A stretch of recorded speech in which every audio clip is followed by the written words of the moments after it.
Hello and welcome back to the channel. If you are new here, welcome and thank you for joining me today.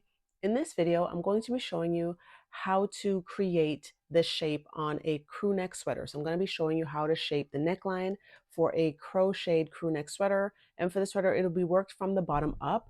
That's how I'm going to be showing you how to do this. We're not going to be making an actual sweater. I'm just going to be taking you through the steps of taking the measurements and how to plan out working the shaping on the neckline so that your sweater actually fits the way you want it to. So if this sounds like something you are in need of, then let's dive in. To get started, I'm going to need you to grab a few things. Number one, I'm going to need you to grab your favorite crew neck sweater if you have one, or a t-shirt that fits you very well. You're also going to need your tape measure, some paper, and a pen or a pencil. And once you have all of those, then we can get started.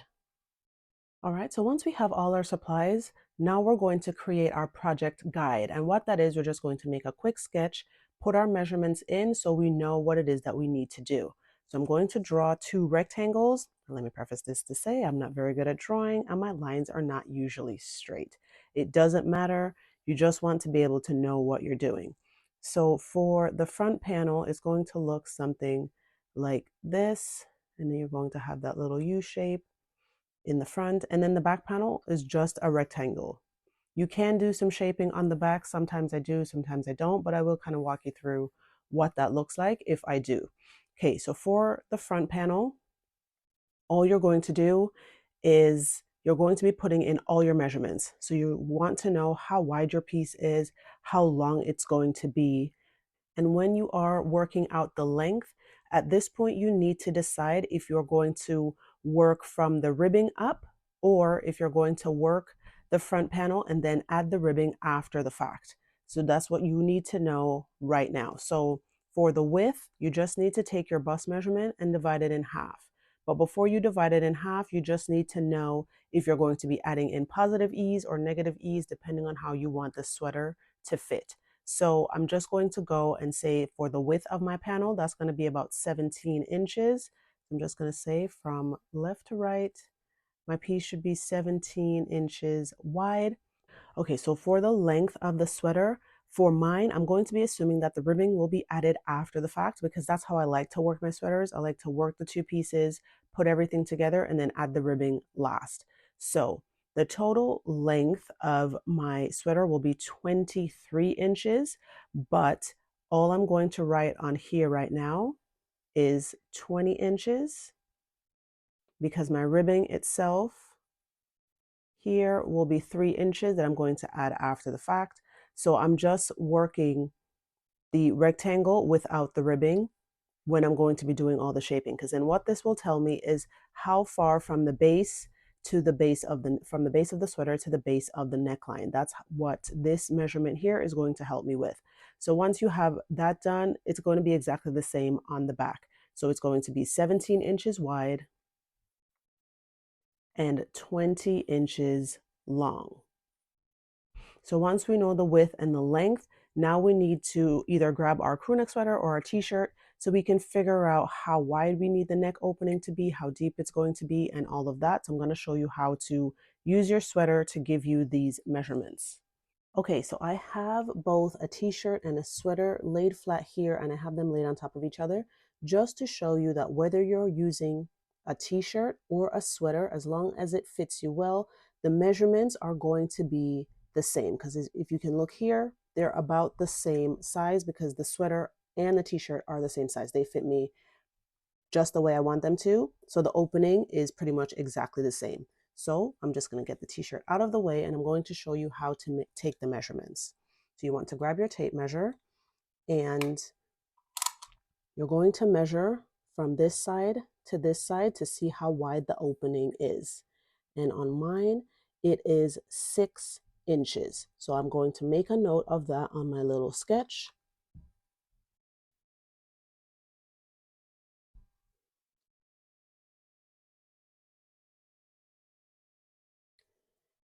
And the next measurement you want to take is from the top of the shoulder to the base of the neckline, but you want to do that on the side, not from here to here, because it will be shorter and you need to know how far it is to the top of the shoulder. So you just want to measure from the top of the shoulder and just sort of guide your way across to get the measurement. I think here it's about 3.5. So I'm going to just go from the top to the base of the neckline. I'm just going to go to 4 inches just to give myself a little bit of working room. So from the top of the shoulder to the base, that is 4 inches. And once we have those two measurements written down, now I'm going to tell you how to work out how to get that nice opening so you have a nice round neckline. Once you have all your measurements written down, your next step is to start working on your panel. So what you're going to do is the total length of your panel, you're going to subtract the depth of the neck opening from the total length. So for mine, my total panel length is 20 inches. So I'm just going to subtract 4 inches and that is going to give me 16. So I am going to start working my panel until I get to 16 inches because then I know it's at that point that I'm going to start making my decreases to create the shape for my neckline. So I'm going to grab a project that I'm working on and show you how to work out the decreases for your neck opening once you have worked the panel up to the point where you know you're going to start making decreases. Once you're ready to start creating your neckline, what you want to do before you start is you need to add in a little bit more room for your ribbing if you are going to add ribbing around the neckline. So once we are finished our piece, the neck opening should be 6 inches. However, if you're going to be adding ribbing, however wide you want the ribbing to be, you need to add that to this 6 inches. So for example, I'm going to say I'm going to be adding 1 inch of ribbing. So when I work the shaping, I want to open up the neck to 7 inches wide because then I will work that ribbing to fill back in that inch. So in order to get to 7 inches wide, I am now going to need to divide my neck opening into 2 because I'm going to need to do half the decreases on one side and half on the other side. And how you're going to do that is once you've gotten to this point where you're going to start doing the shaping, you want to get your piece.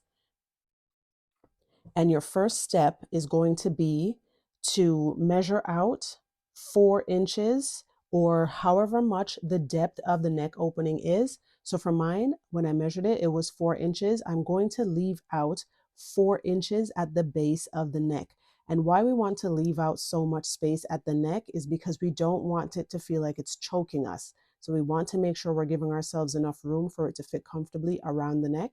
So I usually just leave out the depth. Whatever the depth is, I leave that at the base of the neck. So here on my panel, I'm just going to measure out 4 inches. And when you're measuring out, you want to count your stitches, divide your stitches in half, just place a stitch marker in your center point and then measure out and place a stitch marker on either side, just like 2 inches away from your center. So once you've measured all of that out, you know you've left out enough room in the center, then you're going to start making decreases and you're going to start working on one side.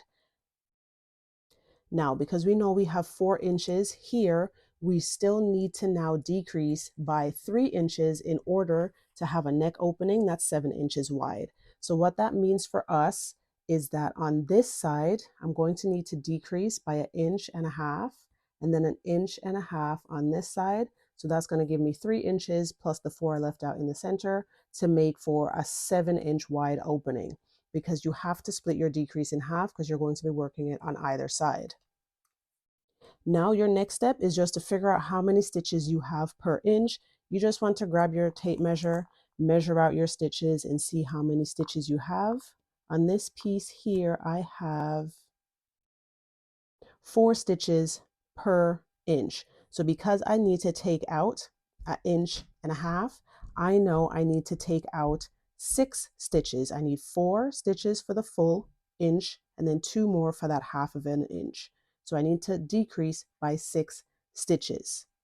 And now what you will do is you're just going to start working on one side, whichever side your yarn is connected to, you're just going to start working on that side. And you want to make sure you're decreasing on the inside of the neckline and not on the side of the garment. And when you're working your decreases, you want to work those decreases as soon as possible. So because I want to take out 6 stitches on this piece, what I would do for this first row, I'm going to decrease by 2 stitches. On the next row, I will decrease by 2 stitches, and then on the next row, I will decrease by 2 stitches. And what that means is on each row, I'm going to work a single crochet 3 together in order to create that decrease, because you want to make those decreases really quickly in order to create that curve versus spreading them out across more rows, which is going to give you more of a diagonal shape. I'm going to show you what that looks like on a couple of things I'm working on. So once you've figured all of that out, you just want to make sure you're working your decreases as soon as possible to give yourself that nice curve versus giving yourself a V shape. What I want to show you here is why you want to work those decreases as soon as possible. You want to decrease as quickly as you can versus spreading the decreases out more over a lot more rows. What you're going to get is this curve here versus going off more on a diagonal, creating more of a V shape versus the curve that you want for the crew neck. So when you're doing your decreases, you want to do it as soon as possible and as fast as possible. Here I decrease by 5 stitches over 3 rows, and here I decrease by 5 stitches but over 10 rows. So this is what it's going to look like, which is why you really want to work your decreases over the first 3 or 4 rows, just so you're getting this curve versus getting more of that diagonal shape. So once you've completed your shaping on this side, you're going to go ahead and repeat the process on the other side to make sure everything is even. And then you would just connect your pieces and add your ribbing in to close up the neckline to the size that you want it to be. Now at the beginning, I told you that most times I don't do any shaping on the back panel, but if you did want to do some, I wouldn't do too much shaping. The only thing I would do whenever I do add a little bit of shaping, what I do is once I've completed my front panel, I count the number of stitches on each shoulder. And what I do when I'm working the back panel is I will just use stitch markers to mark out the same number of stitches on each shoulder. And then in between each shoulder, I would work a shorter stitch than the one I'm using for the main section of my piece. So for example, say we're using double crochets in the center here between this shoulder and this shoulder, I would say work half double crochets just across here, just to give it a slight bit of shaping, not too much. You don't want it to be too low because then the back of the crew neck is going to be very low. So that's the only thing I would suggest if you wanted to add a little bit of shaping on the back, is just note how many stitches you have on each shoulder on the front panel, map those out on the back, and then just work a shorter stitch on that last row just to give yourself that ever so slight curve on the neckline, so that once you complete everything, you get a nice little circle. But if you go straight across, you won't notice the difference. So that's the only shaping I would do on the back.